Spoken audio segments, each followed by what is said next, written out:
এখন কিন্তু দেখেন পাহাড়, চতুর্পাশে পাহাড়, মাঝখানে আমরা দেখেন।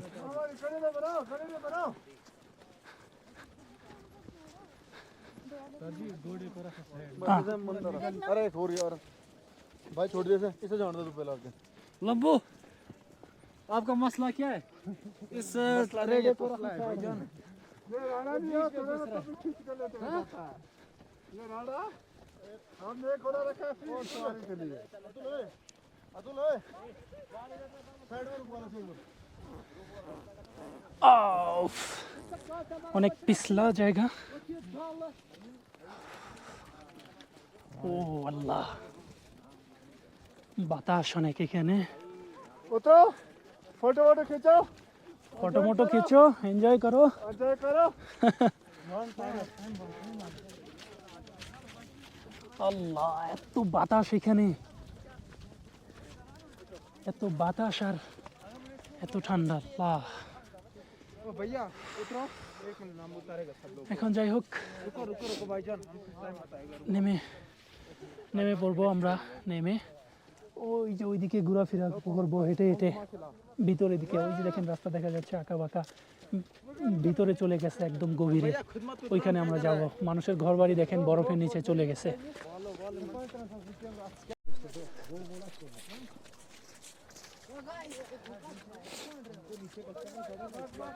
মাশাআল্লাহ, আল্লাহ কি সুন্দর করে সৃষ্টি করেছেন এই দুনিয়া। দেখেন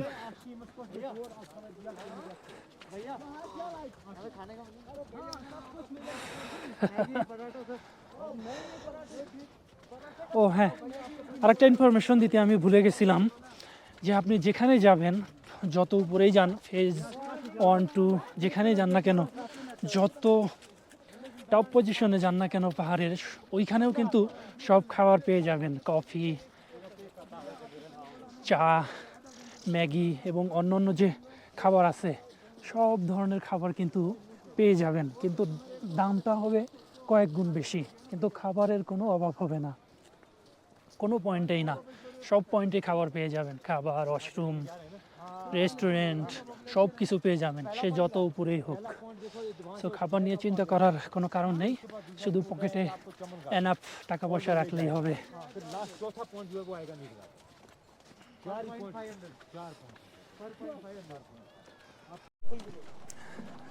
গুলমার্গের চেয়ে আমাদের কাছে সোনমার্গটা বেশি ভালো লাগতেছে, কারণ হচ্ছে যেখানে বরফের পরিমাণটাও বেশি আর হচ্ছে সৌন্দর্যটাও বেশি, আসলেই এর গঠনশৈলী। আর ওইখানে কিন্তু আসলে দুর্গম এলাকা, এখানে কিন্তু হেঁটে হেঁটেও আসা যায়, একটু কষ্ট করে হেঁটে আসা যায়, কিন্তু ওইখানে কিন্তু হেঁটে যাওয়া সম্ভব না। আর দেখেন ওইখানকার চেয়ে এইদিকে মানুষের ভিড়ও একটু বেশি, আর হচ্ছে চলাফেরাও মোটামুটি কমফোর্টেবল, খুব সহজেই আসা যায়। আর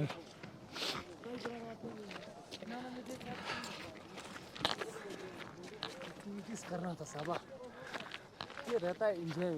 सर इतना खर्चा किया आपने, घूमने का चीज़ ये है, आप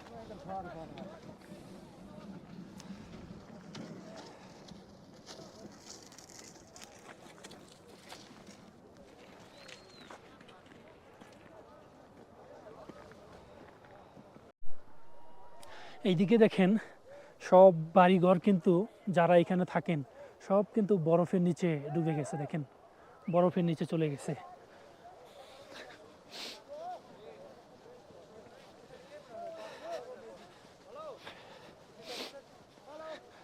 ওই যে দেখেন সামনে আরো একটা বাড়ি, বেশ বড় বাড়ি, ওইটাও কিন্তু একদম বরফের নিচে ডুবে গেছে। আর এইদিকের বরফগুলো পড়ে শক্ত হয়ে গেছে, সো এখানে পা বরফের নিচে যাওয়ার সম্ভাবনা কম। কিন্তু গুলমার্গে আমরা যেখানে গিয়েছিলাম সেখানে কিন্তু বরফটা ছিল হালকা থাকার কারণে পাটা একদম বরফের নিচে চলে যেত।